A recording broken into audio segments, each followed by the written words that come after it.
Bonjour à tous et bienvenue dans cette seconde vidéo de l'audiobook Levez les blocages de votre vie grâce à vos émotions.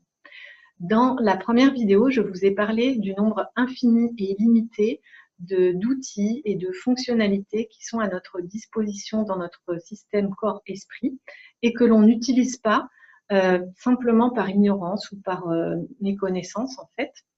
Et on peut faire le rapprochement avec nos téléphones portables puisque les gens qui développent ces systèmes aujourd'hui savent que les utilisateurs se servent d'environ 5 à 10% seulement des fonctions et des outils disponibles dans leur téléphone.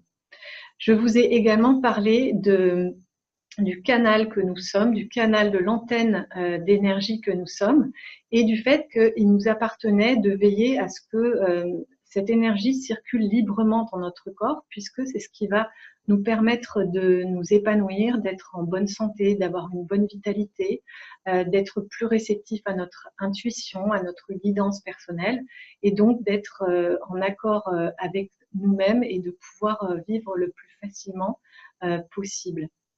Donc, je vais vous donner à nouveau des connaissances et des informations parce que la connaissance, finalement, c'est synonyme de conscience. Et une fois que vous saurez toutes ces informations, vous aurez plus de capacité à changer de perspective et vous aurez plus de connaissances sur vous-même. Donc, vous pourrez utiliser davantage ces fonctions et ces outils qui ne demandent qu'à être utilisés.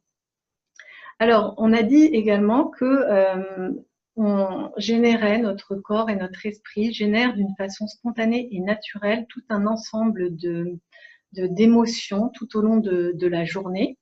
Et donc, c'est vraiment un processus naturel qu'on peut aussi observer chez les animaux, par exemple, puisqu'on voit aujourd'hui que les mammifères ressentent également, par exemple, la joie ou bien la colère, la peur lorsqu'ils se sentent agressés.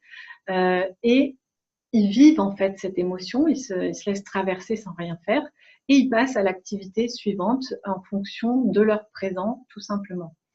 Donc, pourquoi est-ce que pour nous, êtres humains, ça ne se passe pas de la même façon?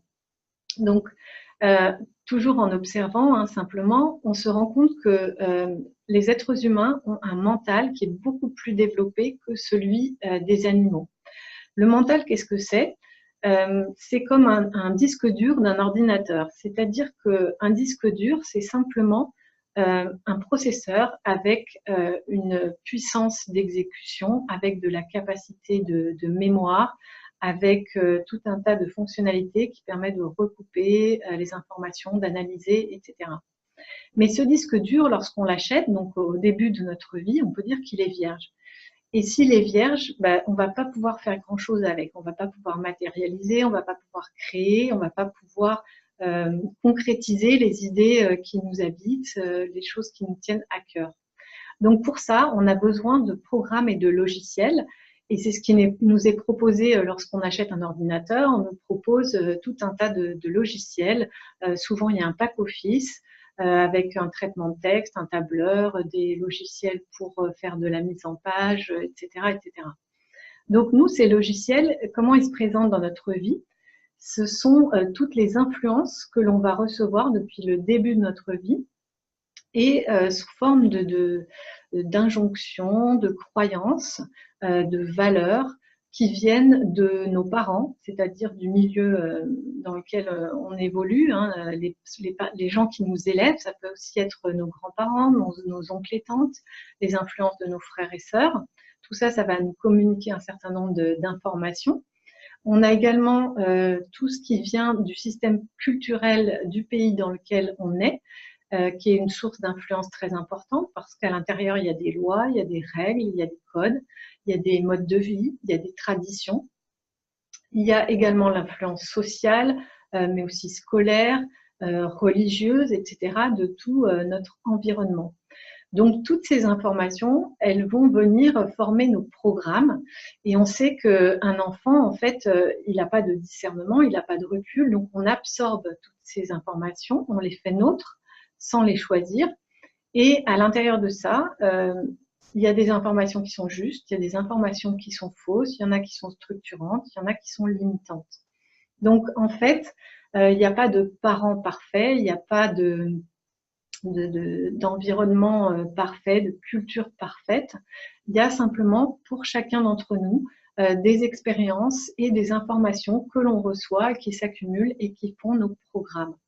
Donc, vous comprenez qu'à l'intérieur de ça, il peut y avoir des programmes qui sont déstabilisants, qui vont nous empêcher de nous épanouir et qui vont nous faire générer des émotions plutôt négatives ou désagréables. Mais pour l'instant, ce que je voudrais vous transmettre, c'est que ce mental et ces programmes, on en a besoin parce que c'est ce qui nous permet de nous définir au monde, en fait. C'est ce qui va faire de nous un individu à part entière, avec une culture, avec une personnalité, avec un caractère, avec un ego. Et l'ego, c'est ce qui nous donne une image de nous-mêmes. Donc cette image, elle va nous permettre de fonctionner avec les autres, d'interagir, de créer, de manifester des choses en nous adaptant au système dans lequel on vit. Donc c'est très important. Et le problème, ce n'est pas le mental ou les programmes à proprement parler. Le problème, c'est que comme on ne sait pas tout ça, on va s'identifier au mental et au programme en pensant que c'est ce que l'on est, alors que ce qu'on est, on va devoir le découvrir au fur et à mesure de notre vie, c'est-à-dire ce qui nous anime au plus profond de notre cœur, nos propres valeurs. Donc petit à petit, on va remettre en question tous ces schémas que l'on a reçus pour intégrer ce qui nous correspond ou simplement révéler ce que l'on est vraiment. Alors, dans tous ces programmes que l'on reçoit, il y en a qui peuvent avoir l'effet d'un virus à l'intérieur d'un ordinateur. C'est-à-dire qu'il suffit qu'on pense « je ne mérite pas, je ne suis pas capable, je ne suis pas digne d'eux, je n'en vaux pas la peine, etc., je ne suis pas assez », pour que ça paralyse tout le système. C'est-à-dire que ça nous empêche de nous épanouir, de concrétiser ce qui nous tient à cœur, d'aller vers nos rêves, d'être fidèle à nous-mêmes, etc. Donc, comment en fait neutraliser ces virus qui sont en nous en quelque sorte?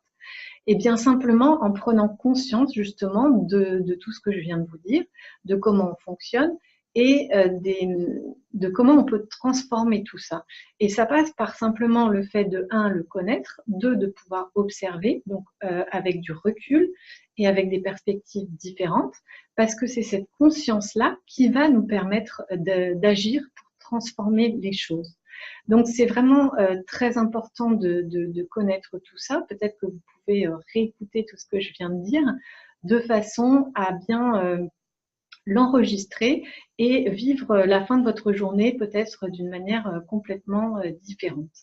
Voilà, donc dans la troisième vidéo, on verra quelles sont les croyances que l'on reçoit d'une manière générale par rapport aux émotions, c'est-à-dire comment on s'autorise ou non à vivre nos émotions et qu'est-ce qu'on peut faire par rapport à ça pour que ce soit plus fluide, plus facile, pour que nos émotions deviennent ces outils, ces panneaux indicateurs, ces tableaux de bord, ces messagers qui vont nous aider à nous libérer des autres programmes qui peuvent nous entraver.